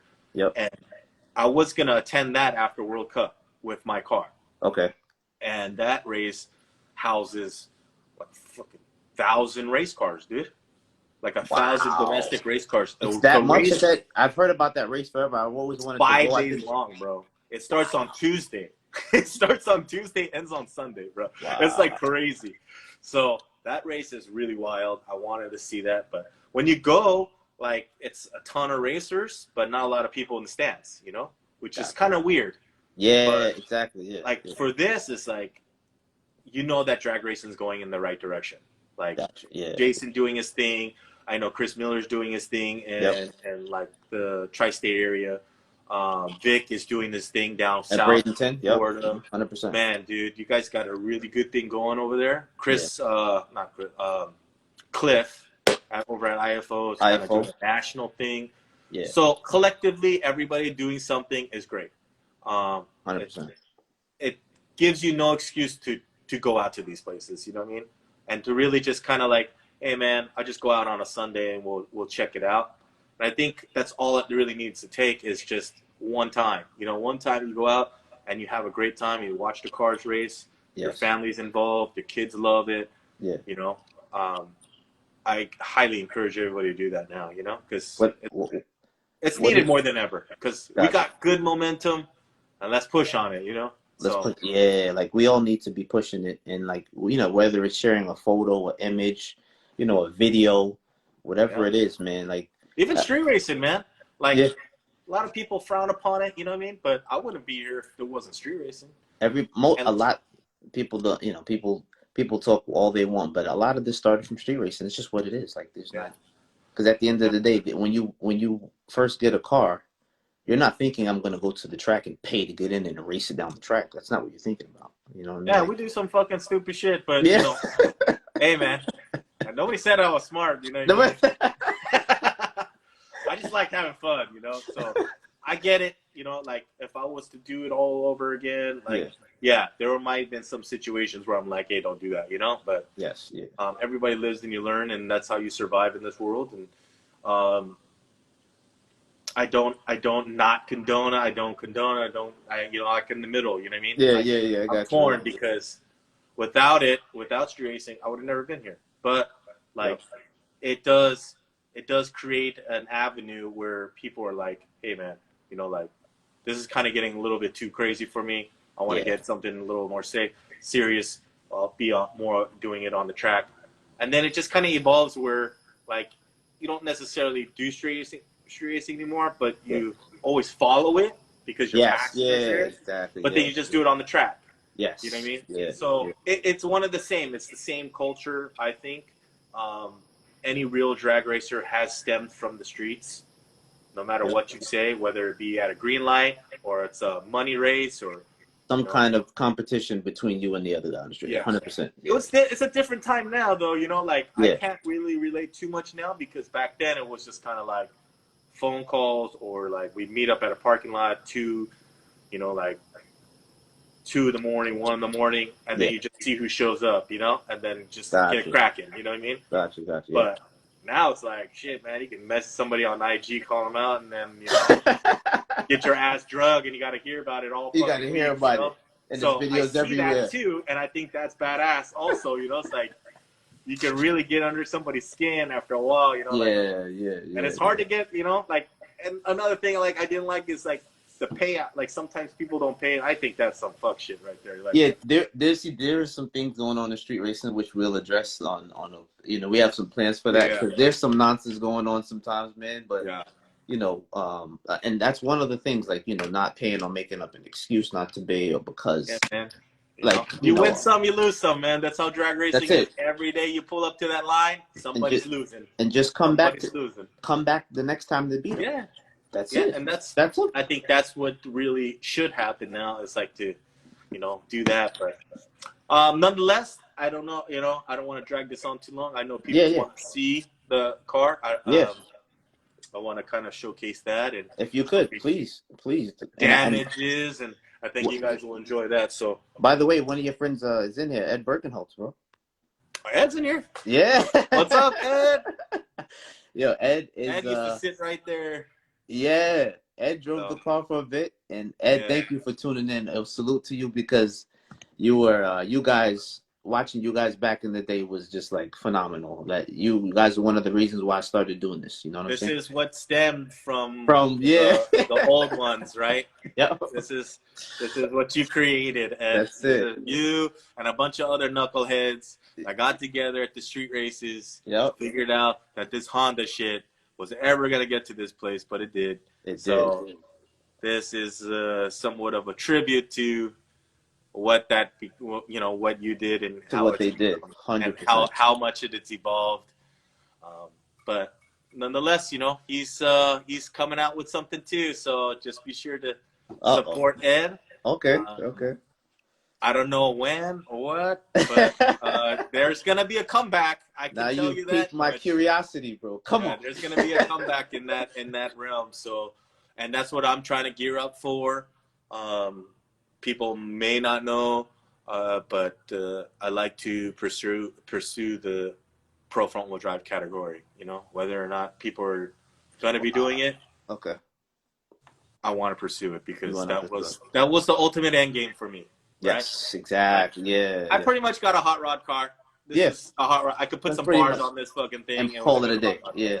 Yep. But I always wanted a chassis car. I always wanted to build a chassis car.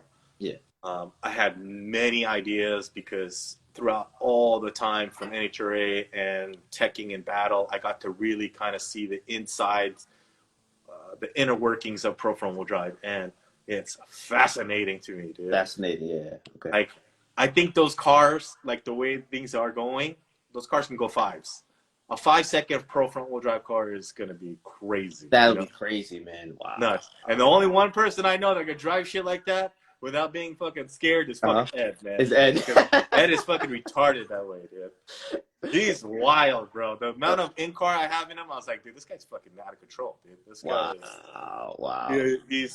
His balls got dragged on the floor like every day, bro. Every day? Yeah, he's got some big cojones, man. But anyway, enough of that. Let's do it. Take a look. I'm going to flip. Hopefully I can flip this camera. Yeah, I can. Okay. Cool. So, hopefully I can get some footage. I might have to pad out a little bit. Yeah. But yeah, this is the extent. We did not take this apart. This was exactly how it is from That's how it is, okay. World Cup. So the major impact was obviously in this corner here. Wow. Most of the stuff was intact, was surprising, which even like the mounts and the transmission and everything stuck together. And I think the reason why that happened is because this post mount broke. Oh, okay. Off the engine. Okay. And it tore right out of the block. Tore right out. The block is technically still good, which is awesome. That's crazy. Yeah. But you can see the sheer amount of twisting that this, like, even the top strut bar. Yeah, it's like shifted just like. Yeah, like you can see how it's buckled. It buckled so crazy looking. I'm gonna keep this thing. This thing is like you can see the twist in the bar. Yeah, this is wow, man. Jeez. Wild. It's wild looking, right? And that's strong. That's a strong bar. That's a strong bar. So yeah. I thought that this was kind of cool too. Like it popped a hole from sliding on the roof. From sliding on the roof. It popped a hole in the valve cover and all the oil came out of it.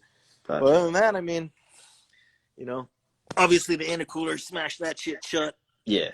Yep. And this what hurt the most because this header was expensive. I was like, shit, man, the header. But the turbo's still great, man. It still runs. It still spins. Wow. Yeah, so Precision Turbo, man. They built a fucking badass unit. But yeah, so I don't know if you can really get an aspect of like what happened, but this frame rail is pushed in almost 6.5 inches. That's pushed way in, bro. Yeah, it's like pretty much. And you could tell from the buckling of where the shock tower is. It literally crushed the fuel cell. So I can never get that out. That's kind of stuck in there. Like, you know how much open space like I can literally take this straight out. It's just now. Yeah. It's never gonna come out. So that's never coming out, bro. Wow. But this is what I think everybody really wants to see. Holy yo. So I don't know if I can really show how much that went in. Bro, are you kidding me? But that's where the wheel went in. That's where the wheel went? So just to kind of place an idea of like how much that went in, it was like, dude, I can't even explain to you how much that I'm is. shocked. I'm in shock. It's probably 20 inches or so from where it where it should be. It's wild how much that is kind of collapsed inside of there. So, yeah, that was pretty cool to look at that. And then, just if I can get this in, I know it's hard because we're doing a double live. Yeah. This tube, the A-pillar bar tube right there, is completely flat. Wow. This tube here is flat as a piece of paper. That is the A-pillar, bro. Yeah, that's the A-pillar bar. Wow, man. Coming down. So that is completely collapsed. So this firewall here, considering where my dash bar is, yes, it's pretty much flush with the dash. It's pretty much flush, yeah. Yeah, so that's how much you can see that entered into there. So, wow. Which is the cool part is like, obviously we're in the business of building suspension. Yeah. So this cooler housed all of our components that we do offer, and nothing broke. Not one weld on this unit. Wow. And it's pretty wild. We had to cut the rack off because the rack was the only thing kind of holding this stuff up. Holding itself up. The skunk camber kit tore right out. But it was still intact. The axle's still good. Really? But obviously the A-arm, when it impacted, it kind of sheared that off and went into the wheel well there. So, other than that, I mean, the amount of buckling we had on the quarter panels too, since none of this contacted anything. Okay. But it literally, you can see buckle points. Buckle points, yeah, okay. Like all around the quarters. Wow. And it's crazy because can't really show it in the detail in the video, but this car is bananaed. Wow. So it's like kind of like shaped like that a little bit. That, yeah. And inside, in terms of like cage area, it's completely intact. Like, gotcha. But everything around it on the outside, since we skinned the whole car, is buckled. There's like some, not as much on this side than on the other, because obviously the point of impact. Yeah. But another cool thing was the steering wheel. You can see it's fucking crooked. So obviously I was holding, in the video, I was holding this side. You was holding that, right? So it's pretty much like tacoed on that side there. Wow, man. But the titanium extension looks pretty good. Yeah. Everything else looks good. And you can't really tell in this video here. But the seat, and that's why I hate the seat, man. The seat's what's making me I think you mentioned something about that in the other live, Yeah. So if anybody is having a car with the Kirky, I highly suggest you get rid of it and put something adequate. Because I get it. It's affordable. It's $200. Yeah. But dude, my back is feeling that $200. Feeling that $200. Gotcha. So that is supposed to be, contoured to the body. That is literally flat. It's flat. Through the upholstery, it's flat there. And this is great to have too if you guys ever want to take a look into that. ISP seats. This is a high impact density foam for the lateral side of the helmet. That's why my helmet didn't have a scratch on it. Gotcha. So that contained my head from left and right.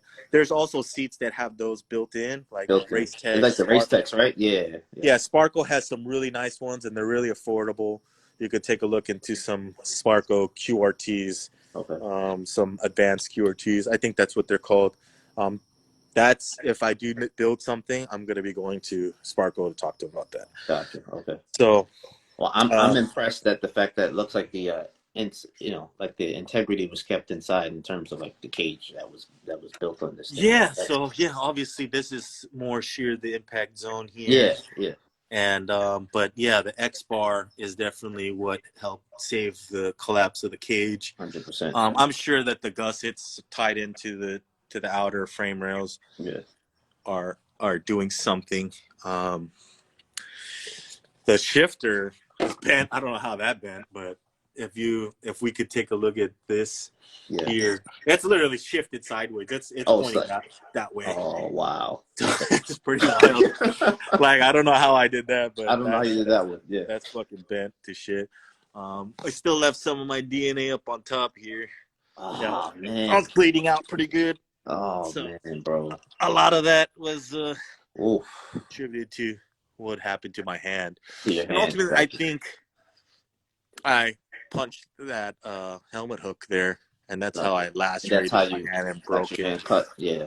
But I was sliding out here. If you look in the video, my hand was kind of just ejected out on the top side right on here. The top side? Really? Wow. Yeah, my hand was like sliding. If you look at the video more, my hand was just out of the window, sliding against the gravel. Obviously, I don't have much, but because I was wearing gloves. Yeah. So do wear your gloves. Wear your gloves, man. Yeah. Yeah. So this is like the amount of like where I was essentially getting all my shower sparks. Yeah. Gotcha. But this is so thin, like I can push down on this now. I could probably punch a hole through there, but yeah. For all you carbon roof people, think about that. Think about that. Someone just asked, is it better to let go of the wheel in that situation or hold on? Honestly, I don't. If you can think that fast, I'd probably let go of the wheel. Okay.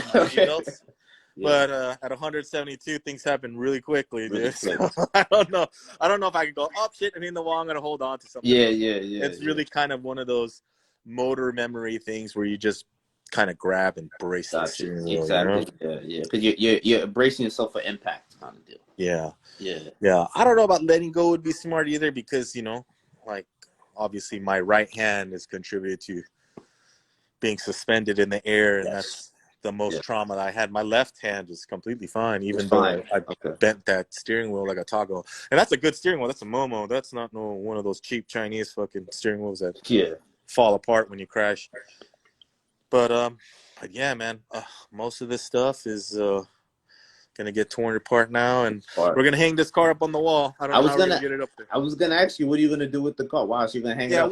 We're gonna keep it. Gotcha. It's gonna be relatively intact. I might take the turbo off. I'll pull the engine out. Okay.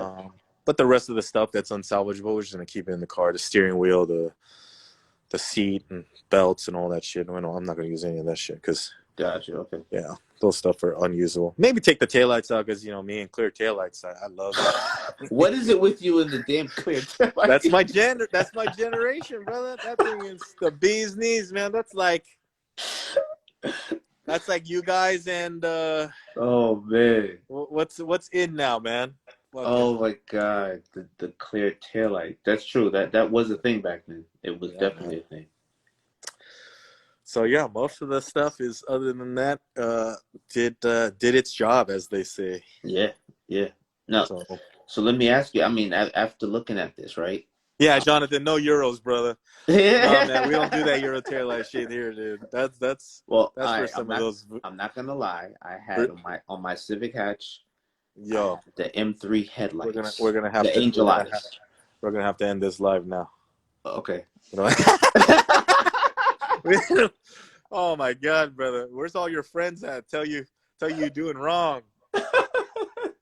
I had the Angel Eye headlights on my 92 hatch, and they were given to me by a friend, my good friend Tom. Mate, man, I get it. You got to be all different in some ways. Now, let me ask you: Do you think you'll hop back in another car, or do you maybe planning to build something, or you're not there yet? Is it like? Man, yeah, I'm gonna take a little break. Gotcha. Yep, I can understand. I love the build process more than the drive. Okay. Yep. If I do possibly do something, maybe somebody will drive it. Gotcha. Yep. I might entertain that, because I've always loved the back half of the car's program, right? I love tuning it. I love to be part of building it. I love to figure things out, innovate things, make things better, make things safer. Yeah. I love that aspect. Driving it, it's great, but it's a lot of work. It's a lot of responsibility, as you can see. It's just one of those things where it's a huge responsibility. Like for me, I get stressed out every time Ed drives the thing because I worry about him. You worry about him. Yeah, exactly. Yeah, you know, like, did I build something good enough for him to drive? You know, like, is it safe enough if something happens? Like, that's why I did all these updates, and I got these head pads in, and I enclosed the funny car cage a little bit more so it'll be a little safer in case of an impact. You know, I did all these updates to the car. You know, I fitted the car to him. You know, it's not having the car. Yeah, you know what I mean?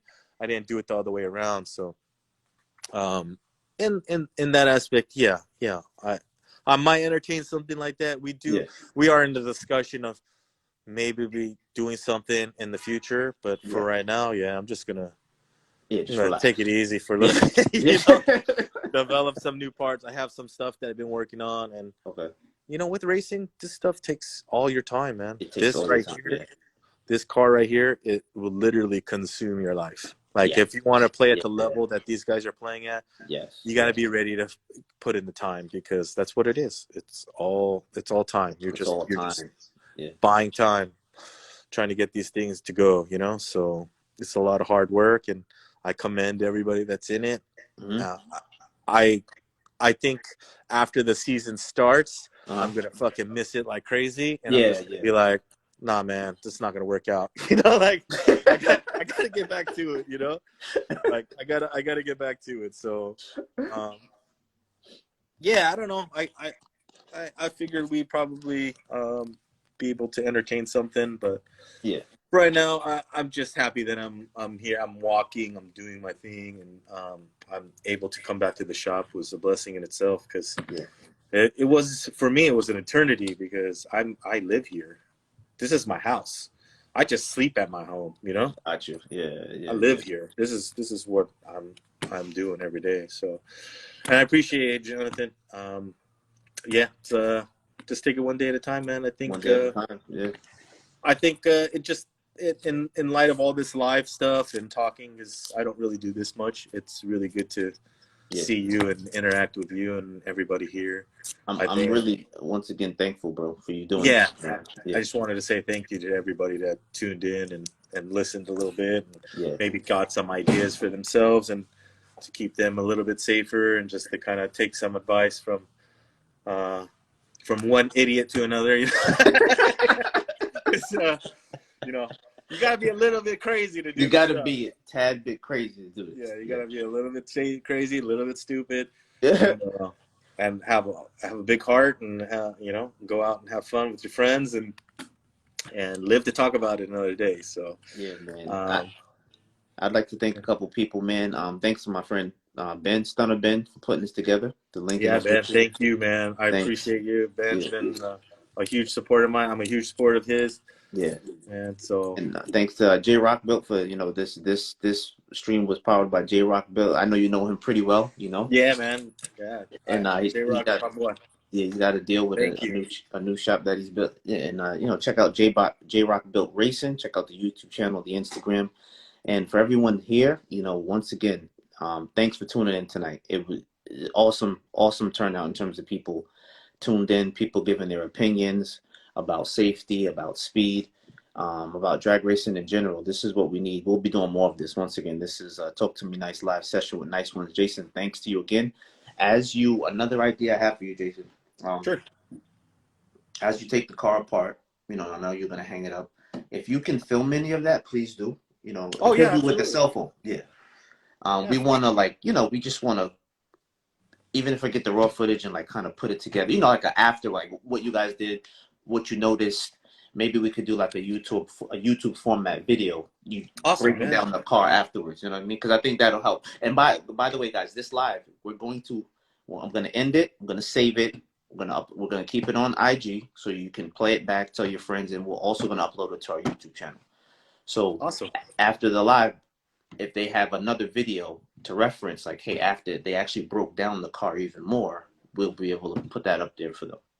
Yeah, for sure. Yeah, you know, and I apologize for us you know, brushing off the comments or whatever. I don't do many lives. It's tough for me to like engage with you and talk about things, and I don't want to make anybody feel like we're it's just ignoring hard you, to. Yeah, I was gonna say if there was any questions that we didn't answer that you guys have, feel they can free post to. up on the comments and I'll go in there and I'll answer them. You know what I I mean? was I can gonna throw say, it yeah. towards you. If there's a question that you had, please actually shoot us a DM and I'll send it over to Jason Park and he can answer it for you if that's cool. Jason. Or even when you save this and then the comment section in the saved live on your page. Oh, that's right. Yeah, it'll say. I can comment in there. It should. Okay. All right. So then we'll because you know, like I first just learned that when I did that first live in a gazillion years, it doesn't save the comments anymore. Like people that were discussing it, yeah. I thought it was gonna save when I loaded. Yeah, all that disappears, so I couldn't answer anybody's question. I was kind of bummed out about that. Exactly. So if you guys want to answer questions, yeah, feel free to post it up on the Nyce Ones page, and I'll go in there when I get some time and I'll answer everybody's questions. Right. Or you can call me. It doesn't matter. I'm free. I'm moving a little slower, but yeah. I'll get back to y'all. You know, if I don't. We kind of know why. You get a pass. Yeah. I appreciate it. Yeah. Thanks again. Salute to you again. Thanks to salute to you and the team. Thanks for coming out to World Cup, coming over to the East Coast. We appreciate it. Every year, I don't miss it, man. I don't think I'm gonna miss 2023 either. Gotcha. I just don't know if I'm gonna bring something with me. Yeah, of course, man. Take your time. But as you might well know, I don't know. I don't know if I could stay around too long. But we'll discuss that at a non-live time because I got crying eyes from my So, all right. Well, good night, Jason. All right, good night, man. We'll talk, man. Yeah, good seeing you, man, and everybody else here in this live, man. I really appreciate it, and peace out, man. Love you guys. All right, guys. See you.